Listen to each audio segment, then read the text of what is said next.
శ్రీమతి లత గారి ఆధ్వర్యంలో జూన్ 15-16 తారీఖుల్లో గానగాపురం యాత్ర మధుకరి సేవ సంప్రదించండి. శ్రీ గురుదేవ దత్త.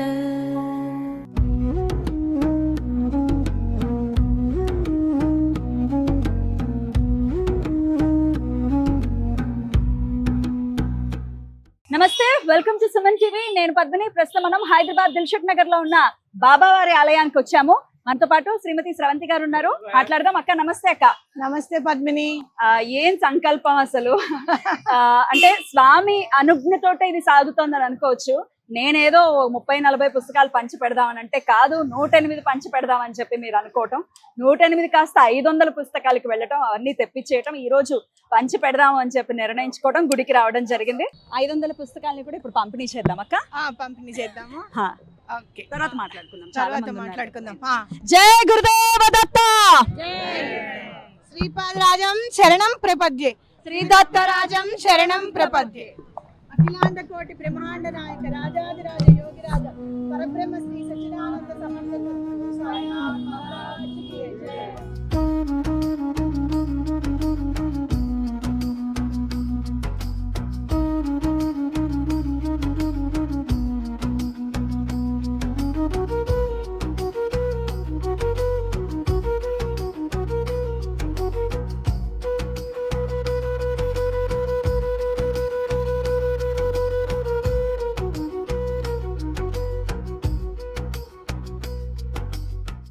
సంకల్పం అనేది శ్రీపాద శ్రీవల్లభుల నుంచే వచ్చింది మనకి. ఆయన దగ్గరుండి ఏం చేస్తే, ఏ విధంగా చేస్తే కరెక్ట్ గా ఉంటుంది అనేది ఆయన డిజైన్ చేయడము.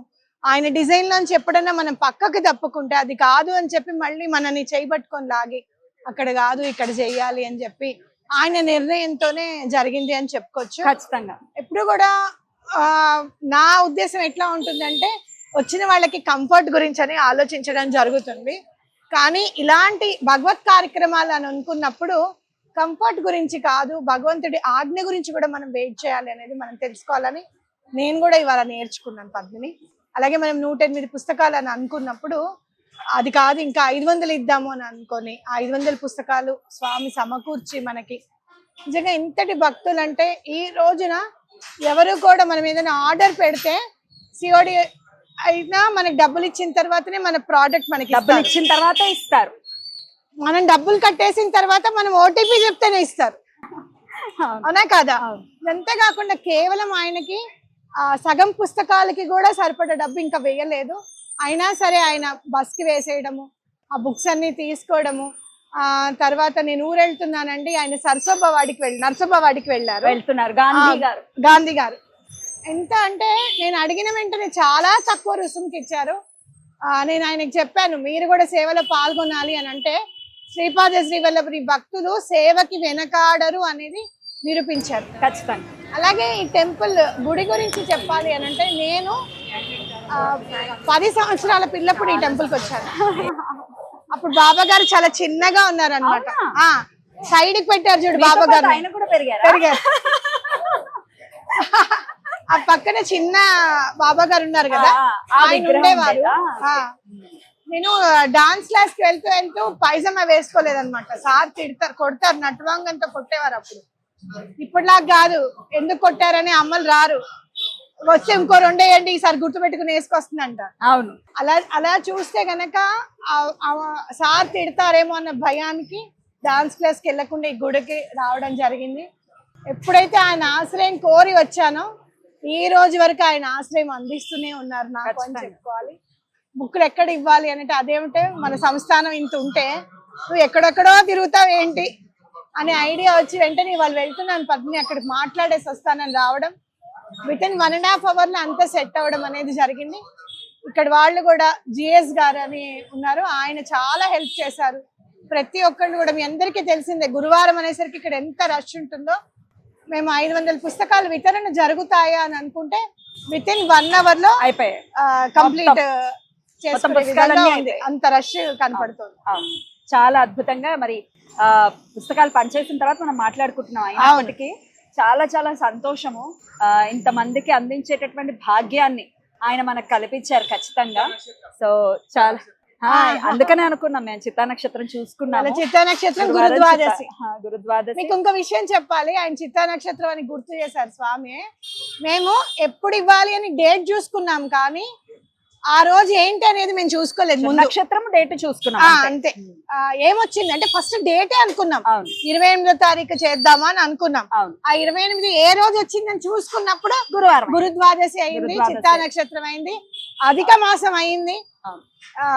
ఇలా ఇంత అన్ని కూడా ఆయనే డిజైన్ చేశారనడానికి ఇదొక రీజన్. మనం పావులం మాత్రమే, అన్ని ఆయన చేతిలో ఉంటాయి ఖచ్చితంగా. చాలా చాలా సంతోషం. నిన్న చాలా చిన్న వయసు, అంటే ఆధ్యాత్మికంగా మనం చూసుకుంటే 30 ఏళ్ల వయసు చిన్నదే ఈ రోజుల్లో. ఆ అమ్మాయి ఫోన్ చేసి, శ్రవంతి గారు, తనూజ అమ్మాయి పేరు, మీకు ఎన్ని బుక్స్ కి ఇంకా డబ్బులు కావాలండి అని అంటే, చాలానే కావాలమ్మా, సుమారు 50-60 వేలు పైన మాట. అంటే నేను ఒక 50 వేలు పంపిస్తాను, మీరు వాడండి అని అంటే, నేనేం చెప్పానో తెలుసా, అమ్మా చిన్నపిల్లవి, నేనేమైనా చెయ్యాలనుకుంటే నేను చెయ్యాలి, నీకు అలా కాదు, నాకు చాలా అవసరం ఉంటే గనక నాకు ఇంకెక్కడా సెట్ కావట్లేదు అంటే నేను నిన్నే అడుగుతా. నువ్వు చిన్నపిల్లవి, అంత మనసు భగవంతుడు ఇచ్చాడు, నీకు తల్లిదండ్రులు ఉన్నారు, నువ్వేం చేసావు 50 వేలు అని అంటే నువ్వు కరెక్ట్ గా చెప్పాలి ఆన్సర్ వాళ్ళకి. కాబట్టి నువ్వు అలా ఉంచు, నాకు మరీ అవసరమైతే నీ దగ్గర నేను తీసుకుంటా అన్న. అంటే ఎంత మంచి మనసు ఉందో చూడండి జనాలకు కూడా. ఈ కార్యక్రమం ఎలా జరుగుతోందండి, మీకు అన్ని అరేంజ్ అయ్యాయా లేవా, మీరు ఏమైనా టెన్షన్ పడుతున్నారా అని ప్రతి 4 రోజులకు ఒకసారి అమ్మాయి ఫోన్ చేసింది పద్మిని. తనుజ ఎంత భక్త చూడ అసలు. ఖచ్చితంగా వాళ్ళందరూ కూడా మన క్లయింట్స్ అందరు కూడా ఎవరెవరైతే ఉన్నారు వాళ్ళందరూ పేరున చాలా మంది సుజాతలు ఉన్నారు ఇందులో. సుజాత ఇన్ఫినిటీ, అదే Sujatha, I love you Sujatha, Sujatha అన్నట్టే ఉంది. చాలా మంది వాళ్ళందరూ కూడా మేము ఇస్తున్నామండి అని చెప్పి వాళ్ళంతటి వాళ్ళు ఇవ్వడం అనేది జరిగింది. యుఎస్ నుంచి కూడా ఫోన్ చేసి బుక్స్ కి వేయడం అనేది జరిగింది. అద్భుతం. అలా జరిగి చాలా దిగ్విజయంగా ఈ రోజు అందరికి స్వామి ఎవరి చేతులకు, మేము చాలా అనుకున్నాం ఇలా చేయాలి ఫ్యామిలీకి ఒకటి ఇవ్వాలి. ఎందుకంటే 4 వస్తే 4 పుస్తకాలు తీసుకున్న వాళ్ళు కూడా ఉన్నారు. ఇప్పుడు ఇంకా ఫ్యామిలీ కాదండి అని చెప్పి తీసుకున్న వాళ్ళు ఫ్యామిలీ కాదు అన్నారు. వైఫ్ అండ్ హస్బెండ్స్ కూడా నేను గుర్తుపెట్టాను, వీళ్ళు వైఫ్ అండ్ హస్బెండ్స్ అని. కానీ సరే, స్వామి అనుజ్ఞది ఎవరి చేతికి వెళ్ళాలి అనేది మేము ఇంకా డిసైడ్ అయిపోయాం. ఇది మనది కాదు, ఆయనది, ఆయన ఇష్టం, ఎవరి దగ్గరికి వెళ్ళాలంటే వాళ్ళ దగ్గరికి వెళ్తారు అని. బట్ తీసుకున్న వాళ్ళందరూ కూడా సద్వినియోగపరచుకోవాలి ఖచ్చితంగా స్వామి చరిత్రని. ఇందులో ఇంకో స్పెషల్ ఏంటంటే, ఇది బైండెడ్ అయ్యి వచ్చింది పుస్తకం, ఇంకో లీల కూడా యాడ్ అయ్యింది, స్వామి పాదాలు కూడా ఉన్నాయి, ప్రచురించడం జరిగింది. సో అందుకున్న వాళ్ళందరూ కూడా చాలా చాలా ధన్యులని చెప్పొచ్చు. వాళ్ళందరూ యూటిలైజ్ చేసుకోవాలి, అది అలాగా సెల్ఫ్ లో పడిపోకుండా. అండ్ చాలా మంది అవుట్ స్టేషన్ నుంచి ఎన్ని కాల్స్ వచ్చాయంటే, అమ్మాయి దుర్గా నమస్కారం పెట్టింది నాకు. అన్ని ఫోన్స్ వచ్చాయి, అటు వైజాగ్ గానీ, విజయవాడ గానీ, ఇటు కరీంనగర్ గానీ చాలా కాల్స్ వచ్చాయక్క. మరి వాళ్ళ పరిస్థితి ఏంటి ఒకసారి వీడియో ముఖ్యం. నేను వైజాగ్ కూడా వచ్చి ఇలానే 500 పుస్తకాలు తక్కువ కాకుండా ఇవ్వడం అనేది జరుగుతుంది. అటు బెంగళూరుకి వెళ్తే కనుక కన్నడలో కూడా బుక్స్ తీసుకెళ్దామని డిసైడ్ అయ్యాను. అలాగే హిందీలో, ఇంగ్లీష్లో కూడా బుక్స్ తీసుకెళ్దామని డిసైడ్ అయ్యాము. వైజాగ్, విజయవాడ, ఇట్లా ఎవరెవరైతే ఎక్కువగా భక్తులు ఉన్నారో, పిఠాపురం ఒకటి, అలాగే గానగాపురంలో కూడా బుక్స్ వితరణ చేయాలి అని చెప్పి సంకల్పం తీసుకోవడం జరిగింది. తప్పకుండా ఎటువంటి పరిస్థితుల్లోనూ స్వామి ఇది 500 పుస్తకాలతో కాదు, ఇది ఇలా జరుగుతూనే ఉండాలి అని చెప్పి రేపు గురు పౌర్ణమికి ఇంకా చాలా శక్తి కూడగట్టుకుని మీ అందరి సహాయ సహకారాలతో ఇంకెక్కువ బుక్స్ ఇవ్వాలి అని చెప్పి నేను కోరుకుంటున్నాను. అది స్వామి ఎక్కడ డిసైడ్ చేస్తారో, గురు పౌర్ణమి ఎక్కడ చేయాలని డిసైడ్ చేస్తారో అక్కడే చేయడం జరుగుతుంది. మీ సాన్నిహిత్యం నా అదృష్టంగా భావిస్తూ చాలా చాలా కృతజ్ఞతలు. Thank you so very much. భగవంతుడు అంటే ఏదైనా ఇవ్వాలి మనకి, ఆయనే మన వాళ్ళ రూపంలో ఉండి మన పక్కనే చెంతనే ఉండాలి అని అనుకుంటే అమ్మగా వస్తాడు, నాన్నగా వస్తాడు.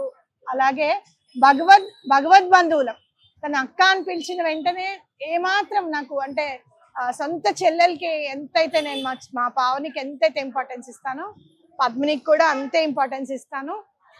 అలా అంటే ఒక్కొక్కళ్ళు రిలేషన్ తో కలవడం అనేది నా అదృష్టంగా భావిస్తున్నాను. ఒక ఫ్యామిలీ కిందకి, అంటే ఎంత బాధలో ఉన్నా నేను, వీళ్ళు ఉన్నారు, వీళ్ళతో మాట్లాడాలి, వీళ్ళకి మనం కలిసి వర్క్ చేయాలి, మనం ముందుకెళ్ళాలి. సరే, భగవంతుడు మనకు ఇంకొక జీవితంలో ఇంకో 2-3 గంటలు ఆయన కోసం వర్క్ చేసే విధంగా నా జీవితాన్ని తీర్చిదిద్దాడు అనుకొని ముందుకు రావడం జరిగింది. ఇంత బాధలో నేను తొందరగా వచ్చాను అని అంటే ఒకటి పద్మిని, రెండోది కెమెరా. మీరు రావాలి ఖచ్చితంగా, మీకోసం ఎదురు చూస్తే మీకు తెలుసు ఎంతమంది ఎదురు చూస్తున్నారో. సో మీరేం బాధపడకండి, యాడమ్ అయితే రావడం పక్కా, నేను వదిలేదు లేదు. అలాగే మీ ప్రాంతాలకు కూడా ఖచ్చితంగా వస్తాం, త్వరలోనే మేము ప్లాన్ చేసుకుని అనౌన్స్ చేయడం జరుగుతుంది. సో మీరు చూస్తూనే ఉండండి మన సుమన్ టీవీ. నమస్తే. జై శ్రీపాదరాజం శరణం ప్రపద్యం, శ్రీ దత్తరాజం శరణం ప్రపద్యం. జై గురుదేవ. అఖిలాండ కోటి బ్రహ్మాండ నాయక రాజాదిరాజ యోగిరాజ పరబ్రహ్మ శ్రీ సచ్చిదానంద సమర్థ సద్గురు సాయినాథ్ మహారాజ్ కి జై. చెప్పొద్దనుకున్నా చెప్పాలనిపిస్తుంది, బాబా ముందు తొడగొట్టలేము. నోనో కాదు, బాబాని ఎవరైనా గనక ఇంకొక మాట అంటే చర్మం చీల్చి చేతిలో పెట్టిన తర్వాత అది వాడి చర్మం అని తెలుస్తుంది. అలా చేస్తే, అలా చెయ్యాలి అందరం కలిసి. ఎందుకంటే మన తల్లిదండ్రుల్ని అంటే మనం ఎలా అయితే ఊరుకోమో, బాబానంటే కూడా మనం ఊరుకోకూడదు అనేది గుర్తుపెట్టుకోవాలి. ఒక సునామీ లాగా ఒక్కొక్కరు ఒక్కొక్క వీడియో వేసి పడిపోండి, మీకేం తెలుసు బాబా గారి గురించి అని చెప్పి. ఇష్టం వచ్చిన మాటలు మాట్లాడే వాళ్ళకి నిజంగా ఖచ్చితంగా సమాధానం చెప్పాలి. ఆయన ఎందుకు మౌనంగా ఉన్నారో నాకు అర్థం కావట్లేదు. చెప్పేనా? చెప్పండి. ఎవరైతే ఆయన కూడా బరువు మొయ్యలేక ఎవరైతే కరెక్ట్ భక్తులో వాళ్ళే ఉంటారు. నాతో చిల్లరనంతా ఏరు పారేద్దాం అనుకున్నాడు ఆయన. అంతే, చిల్లర కాదు, చెత్తని ఏరు పారేద్దాం అనుకున్నాడు. అలా మనం చెత్తలోకి వెళ్ళకూడదు, ఆయన పాదాలే పట్టుకొని ఆయన పాద ధూళిలాగా ఉండాలి ఖచ్చితంగా.